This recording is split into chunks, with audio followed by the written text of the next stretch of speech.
like a box of chocolates. You never know what you're going to get," is a quote by Forrest Gump that is evident in many of our lives.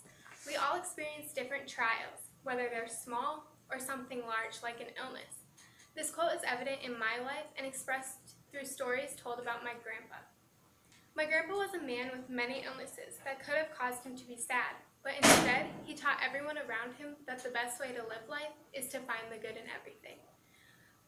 In the next few minutes, I'm going to tell you about my grandpa's characteristics, major setbacks he experienced, as well as how he stayed positive up till his death.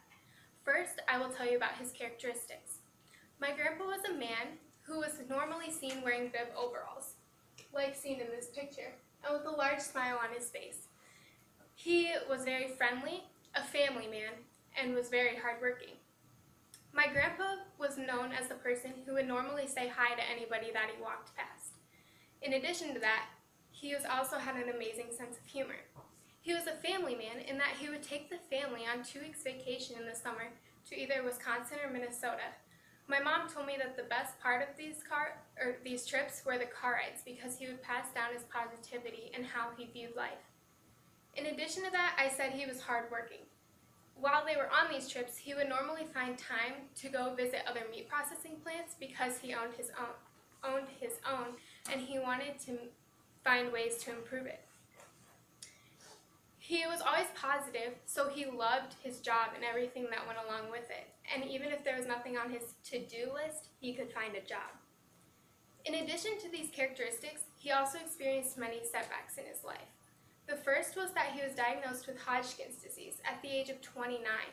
This is a type of lymphoma, and if you know anyone who has dealt with cancer, a lot of times they're very sad or down. But if you were to visit my grandpa, he could be found with a smile on his face.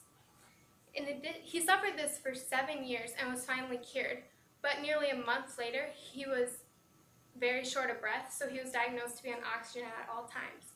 One way he stayed positive through this was that he named each oxygen tank that he had. So the one you can see in his nose was probably Frank, which was the one he had with him most of the time. And he claimed each of them to be part of his family. He also lost his eye in 1981. When he was on the way to a deer hunting trip, he fell asleep in the car, and when he awoke, he could no longer see out of his one eye. So he went to the doctor, and when they gave him a shot, but instead of curing the eye, it actually forced it out of his socket, and it had to be removed later that night. So one classic story that I've been told is when he was sitting at the dinner table and he took his glass eye out and rolled it across, which shows his off-the-wall and positive personality. He was positive like this all the way up until his death. At the age of 44, he became very ill, and so my grandma and family all thought it would be outcomes like the last few where all of it seemed to be okay, but this time he went into intensive care and died soon afterward.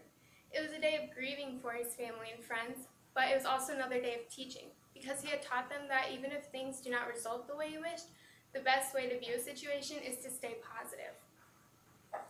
Through all of this, he taught everyone life lessons, and through his setbacks, characteristics, and how he stayed positive all throughout life, it showed just how positive that he was.